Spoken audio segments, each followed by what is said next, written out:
Halo para calon kesatria petir. Kita lanjut ke series yang kedua. Ini series yang kedua ini kan tadi kita udah ngobrol sama kewirausahaan. Series yang kedua kita ngobrol sama salah satu prodi juga. Yang mungkin prodinya sih udah beda, bukan prodi baru, cuman masih ada yang bingung tentang prodi teknik sipil di Institut Teknologi PLN. Nah, kita akan ngebahas prodi teknik sipil. Dan tentunya saya nggak sendiri, saya juga harus ditemanin karena saya juga nggak bisa ngejawab sendiri ya.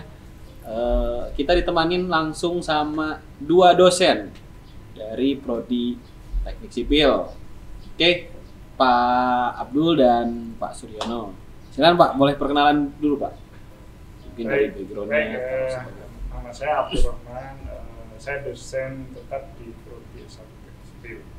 Kemudian saat ini dipercaya menjabat sebagai dekan di Fakultas Teknologi Infrastruktur dan Wilayah. Mungkin itu, Pak Suryono.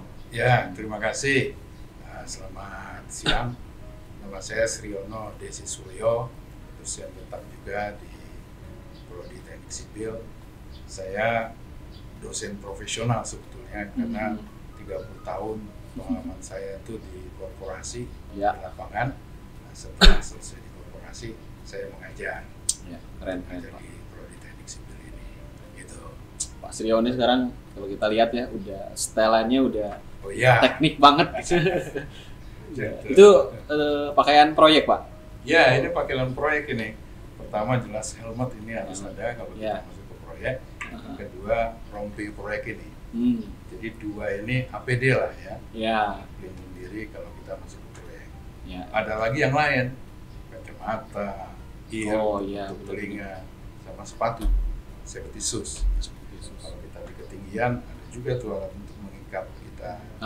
Di ketinggian itu. Nah, ini prodi menarik. Oke Pak, podcast ini atau ngobrol lah kita nyebutnya ya Pak. Polisi sebenarnya hadir karena pertanyaan-pertanyaan dari calon mahasiswa yang pengen masuk ke ITPLN yang mungkin pertanyaannya itu nggak berat tapi nyentrik gitu. Contoh nih Pak, kemarin juga ada yang nanya, kita ngebahas fakultas dulu kan, fakultas teknik sipil dia ada di fakultas FTIK, Fakultas Teknologi Infrastruktur dan Kewilayahan. Nah, kenapa Pak namanya FTIK Pak? Nah, sebenarnya itu kan nanti akan mencerminkan prodi-prodi yang kan ada di bawah FTIK sendiri.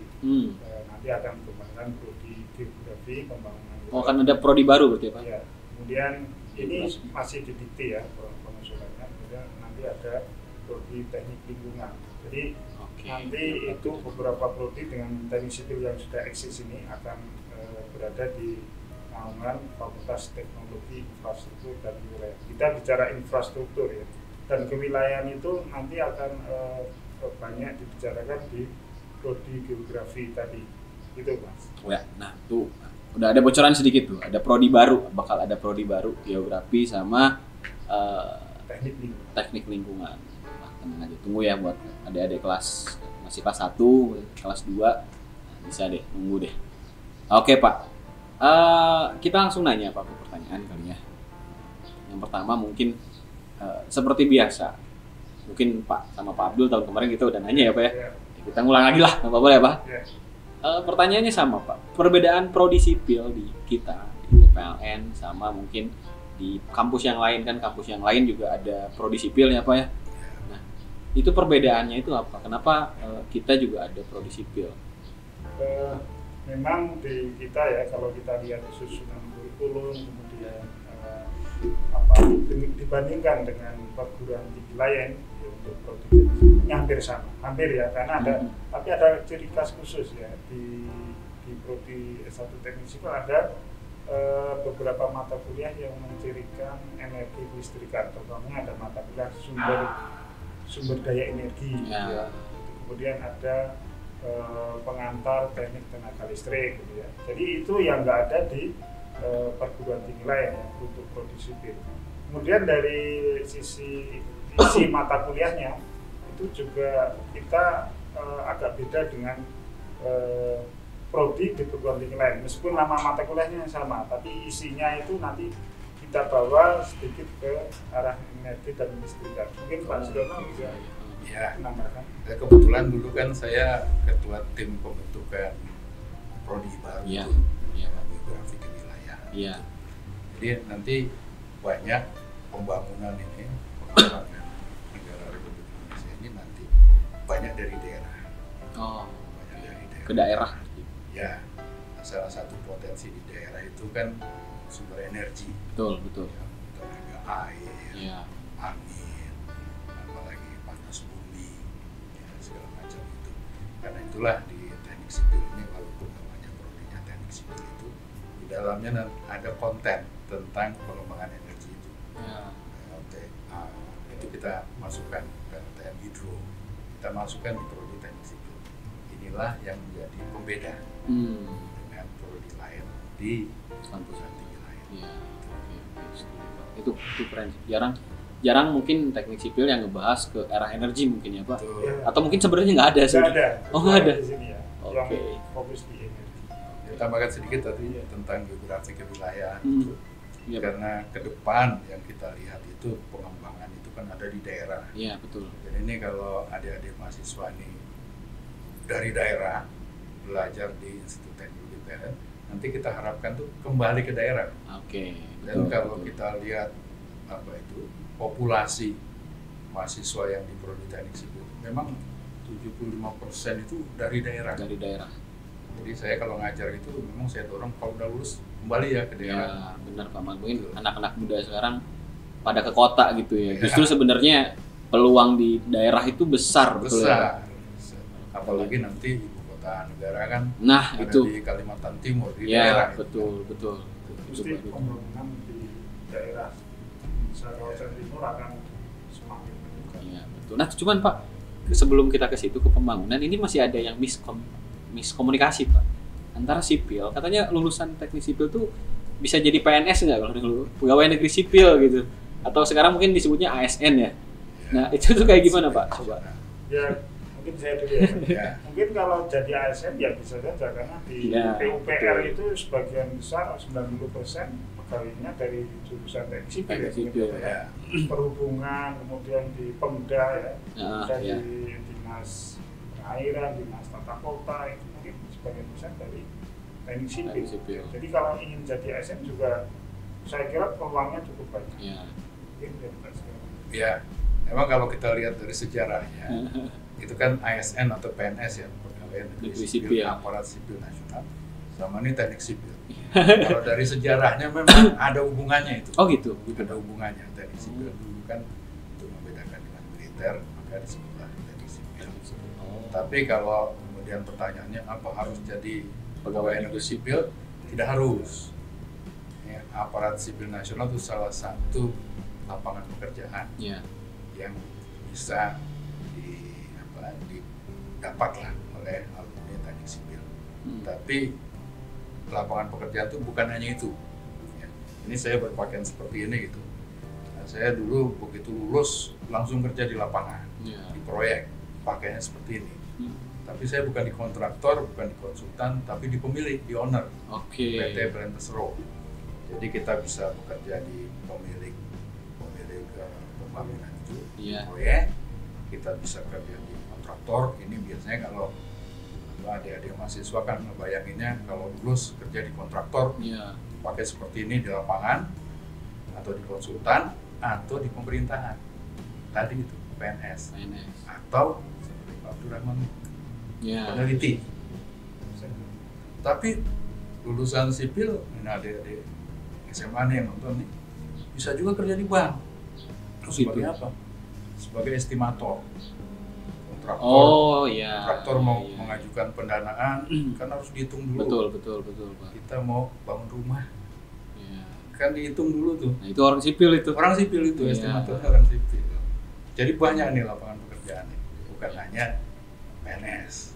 Sip. Nah itu ngerubah sedikit ya. Jadi sebenarnya mungkin mereka tuh karena ada kata sipilnya, jadi seolah-olah saya lulus dari sini jadi pegawai negeri sipil gitu. Itu tolong di teman-teman calon mahasiswa coba dulu sedikit. Karena sebenarnya sipil itu fokusnya adalah ke pembangunan kayak gitu ya Pak ya. Oke Pak. Nah sekarang kita ngobrolin yang di kampus kita Pak, yang sebetulnya lulusan atau prospek atau profil lulusan lah Pak. Profil lulusan di Prodi Teknik Sipil di kita, terutama di TPLN itu apa Pak? Ya, untuk profil lulusan ya sebenarnya kan kalau kita lihat nanti setelah lulus ya mahasiswa itu mau jadi apa? Itu banyak sekali ya, misalkan sebagai itu ya Pak ya, site engineer, kemudian QC, QS, kemudian di manajemen konstruksi juga banyak sekali. Dan nanti karir kedepannya dia akan naik secara apa ya, di lapangan, tergantung mereka di lapangan nanti jenjang-jenjangnya sudah ada di baik itu di kontraktor maupun di pemerintahan. Mungkin itu Pak Sirwono bisa. Ya, dulu waktu saya tamat itu dari jurusan teknik sipil, memang keinginan saya kan bekerja di lapangan. Iya. Di lapangan membangun, yang saya bayangkan dulu bangun PLTA. Jadi waktu saya lulus tuh kebetulan saya langsung masuk PLN kan. Permohonan saya itu ditempatkan di PLTA Bakaru, Sulawesi Selatan. Nah, tapi ternyata tidak ditaruh di situ, ditaruhnya di PLTU Suralaya, di proyek. Tapi kembali nih kalau adik-adik mahasiswa nih, jadi mahasiswa ngebayangin teknik sipil dan punya keinginan nih itu mengabdi di lapangan, prodi teknik sipil nih. Banyak sih anak-anak yang saya mau di lapangan daripada di belakang meja betul. Gitu. Saya mending ke lapangan deh gitu. Ya. Tapi tidak semuanya memang di lapangan. Kalau mahasiswi lah yang wanita ya, itu juga bisa masuk prodi teknik sipil. Iya. Jadi masuknya di proyek juga, tapi sebagai di bagian perencanaan. Di koordinator. Wanita-wanita fokus bikin dokumentasi kali. Ya, walaupun waktu saya di proyek PLTU Gresik itu engineer lapangannya tuh dari Adikarya misalnya, wanita juga. Oh gitu. Ya, di lapangan. Tapi di kita juga ya Pak, banyak wanita ya Pak, mahasiswa. Separuh. Hampir separuh. Iya, separuh itu. Kalau di sipil. Tapi Pak, kalau di prodi kitanya sendiri konsentrasi dia Pak, konsentrasi fokusnya di prodi kita. Oh iya, untuk konsentrasi saat ini ya di prodi teknik sipil itu ada tiga. Ada tiga. Yaitu konsentrasi struktur, kemudian konsentrasi manajemen konstruksi, kemudian konsentrasi hidrokeairan. Jadi kalau kita bicara struktur ya terkait dengan apa? Struktur bangunan, hitungannya, analisis, desain, bangunan gedung, bangunan industri atau bangunan apapun ya. Kemudian kalau manajemen konstruksi ya nanti Pak Sirwono. Yang hidro yaitu keairan gitu ya, tentang bendungan, tentang bangunan tenaga air, kemudian tentang fasilitas-fasilitas bidang infrastruktur keairan gitu ya, mungkin pelabuhan, jembatan gitu kali Pak. Jembatan masuk struktur. Oh, struktur. Karena dia analisis struktur bangunan kan, bangunan jembatan dan sebagainya. Mungkin manajemen konstruksi ya nih, pakar manajemen konstruksi. Bahkan Pak Sirwono mengeluarkan buku ya Pak. Buku. Iya, betul. Manajemen teknik. Ya. Memang saya ini yang saya ajar kan banyak mata kuliah yang berhubungan dengan manajemen. Iya. Manajemen proyek, manajemen teknik, kontrak konstruksi. Tapi saya dikasih juga yang hitungan tuh, riset operasi. Nah, jadi kalau nanti adik-adik mahasiswa ini pengen masuk ke sipil, tapi itu kan penjurusan itu konsentrasinya itu semester ke-7. Oke. Sampai semester ke-6 itu udah mata kuliah wajib lah gitu. Iya. Nah, kalau ditanya manajemen konstruksi apa itu Pak? Kita banyak belajar soal metode konstruksi, bagaimana mengontrol biaya proyek, waktu proyek, menarik lah nanti. Iya betul. Nah ngomong-ngomong soal proyek bangunan Pak, ini ada yang nanya juga nih, perbedaan antara sipil sama arsitek Pak. Karena kan sama-sama bikin bangunan lah istilahnya kalau secara awam gitu melihatnya. Nah bedanya apa Pak, arsitek sama sipil? Oh ya baik. Jadi kalau kita merancang sebuah gedung itu, sebelum kita rancang itu bentuk gedungnya seperti apa, view-nya seperti apa, pandangannya seperti apa, indahnya seperti apa, arsitek itu yang berperanan. Tapi seorang arsitek setelah dia menggambar, dia tidak sampai menghitung kekuatan gedungnya, strukturnya, segala macam. Itu orang sipil yang masuk. Ini kalau kita bicara soal gedung. Tapi di teknik sipil itu bukan hanya gedung, tapi juga ada infrastruktur, jembatan, pelabuhan, raya, bendungan, tata kelola. Nah itu nggak perlu arsitek. Nah, jadi kalau ngomong infrastruktur, orang sipil sendiri. Tapi kalau ngomong gedung, maka ada unsur keindahan di sana, arsitek. Biasanya memang di pekerjaannya itu arsitek dulu yang masuk.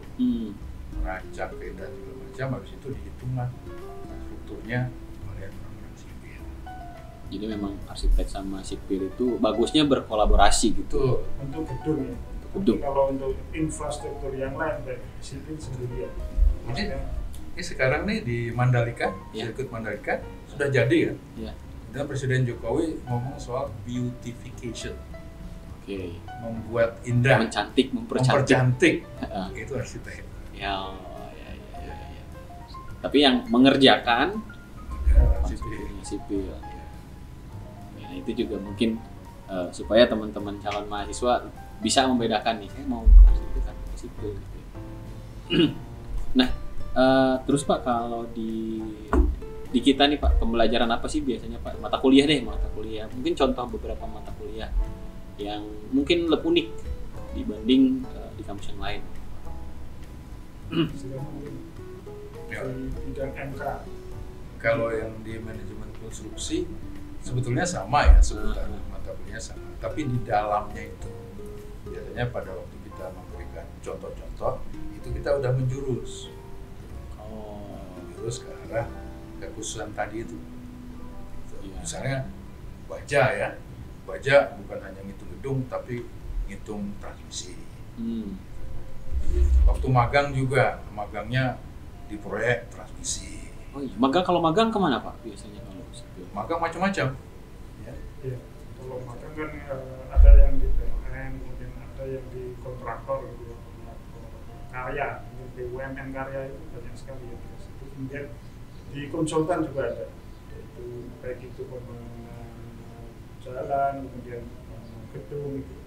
Saat ini banyak ini mahasiswa yang sedang magang di proyek jalan tol, kemudian jembatan layang gitu ya, itu banyak sekali. Ya, jadi itulah tadi, karena ini namanya kan Institut Teknologi PLN. Mata kuliahnya mungkin sama, tapi ada beberapa mata kuliah memang yang bercirikan energi. Spesifik ke situ ya? Ya, spesifik. Lalu kalau kita ngajar, biasanya tuh contoh-contohnya kita bicara soal pembangkit listrik tenaga air. Pembangkitan ya.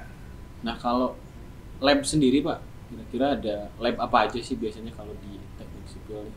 Di sipil ada saat ini membawai FTIK ya. Di FTIK membawai 6 lab ya.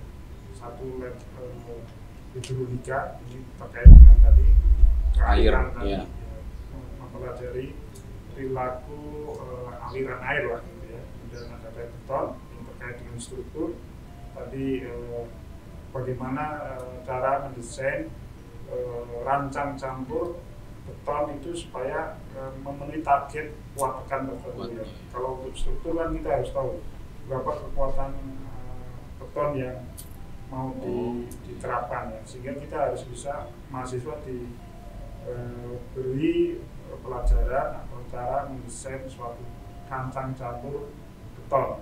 Kemudian ada lab mekanika tanah, ini terkait dengan fondasi, kemudian dinding benang tanah di proyek-proyek kan kita terkait dengan fondasi bangunan, kemudian bendungan dan sebagainya.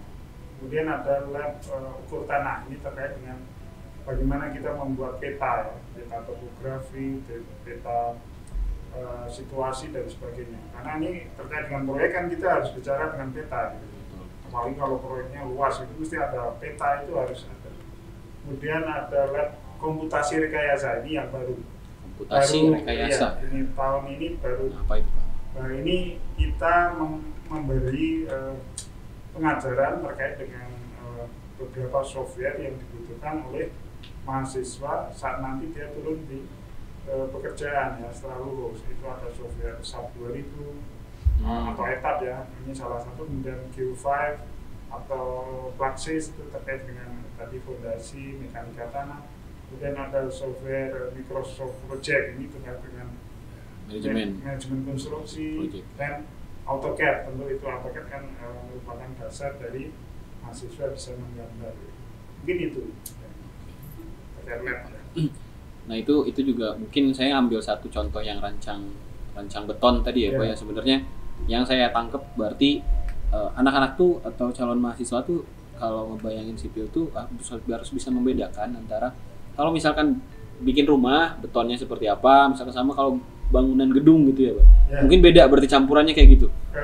Atau gimana? Pengalaman proyek ini. Ya, ini kalau kita bangun gedung biasanya kan selain steel structure ya, kita pakai beton. Ya. Pakai beton. Nah beton ini ada kelas-kelasnya. Nah itu dari K100, K150, K200. K itu kekuatannya.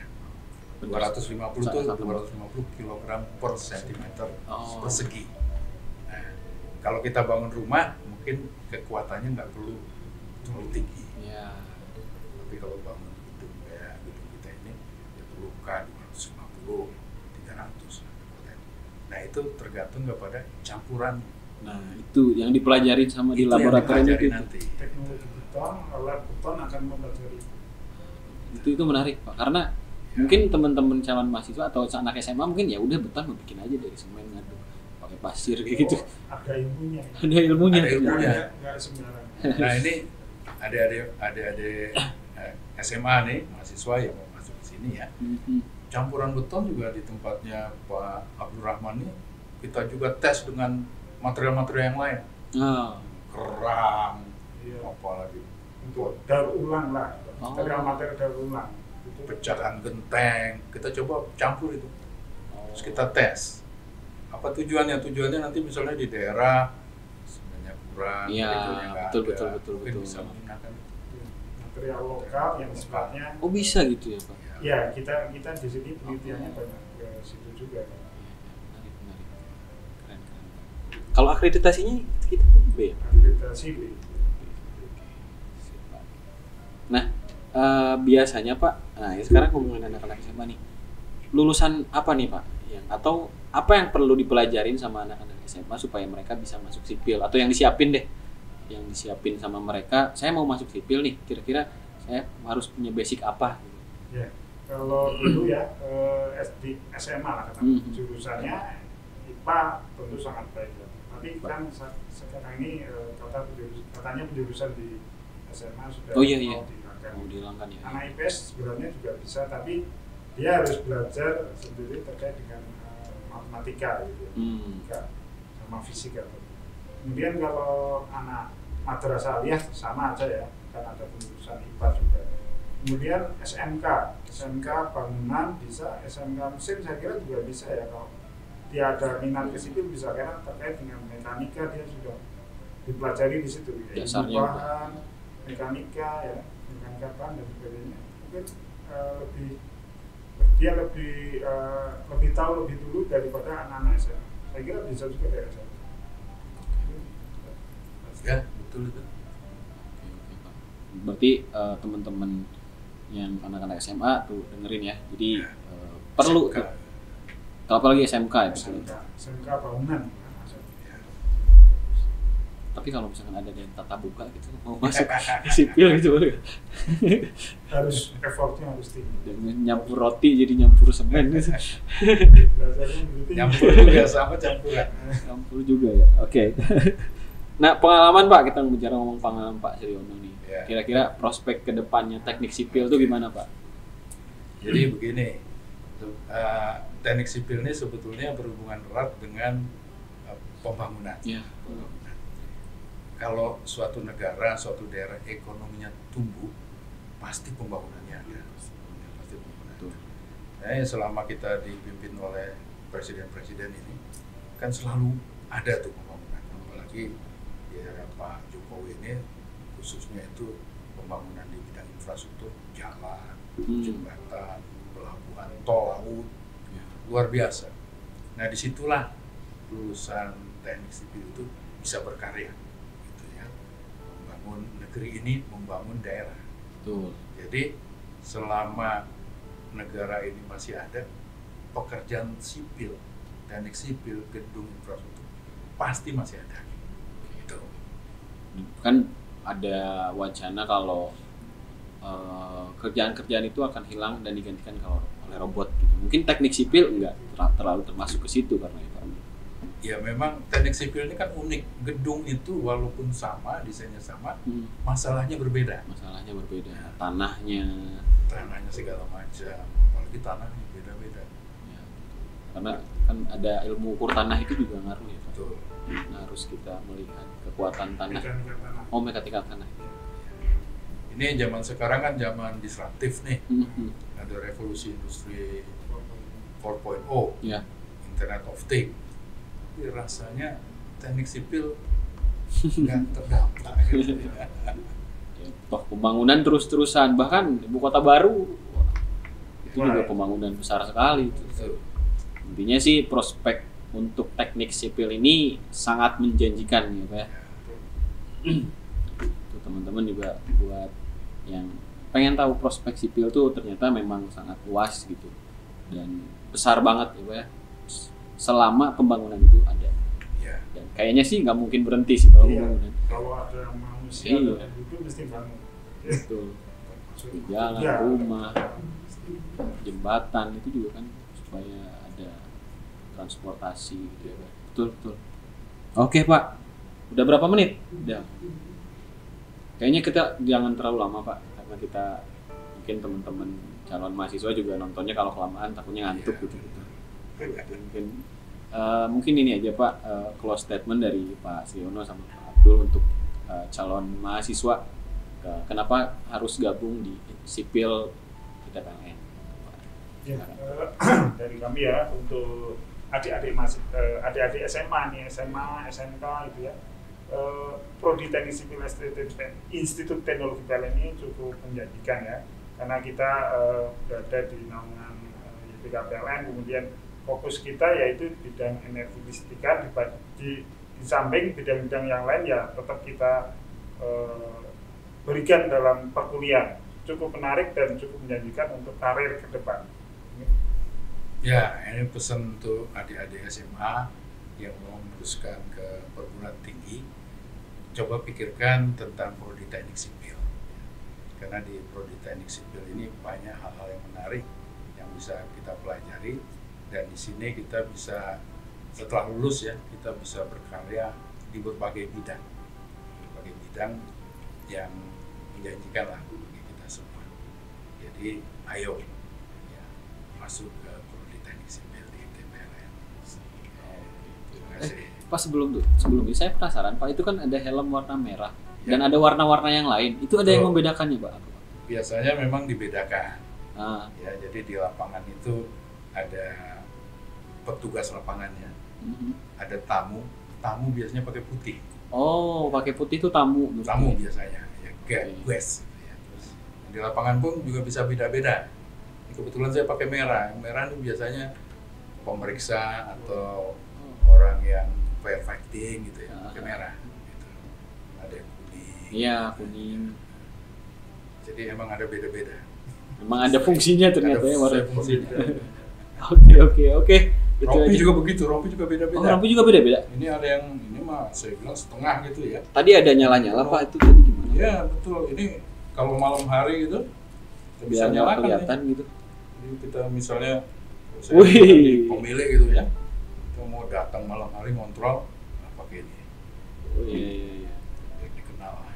Gitu. Iya benar-benar Pak. Kalau malam-malam, wah itu yang punya tuh. Tapi zaman saya dulu kerja nggak ada lampunya. Atau bawa sendiri Philips gitu. Oke, terima kasih banyak Pak Sriono, Pak Abdul atas waktunya. Kalau memang ada teman-teman nanti buat teman-teman calon mahasiswa ya, kalau ini tentang teknik sipil mungkin terlalu cepat.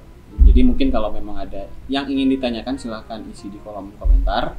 Dan kalau memang pertanyaan bisa langsung dijawab, nanti kita akan jawab di kolom komentar. Tapi kalau enggak, nanti kita panggil lagi Pak Abdul sama Pak Sriono ya, untuk kita wawancara ulang gitu, tambahin pertanyaannya gitu ya.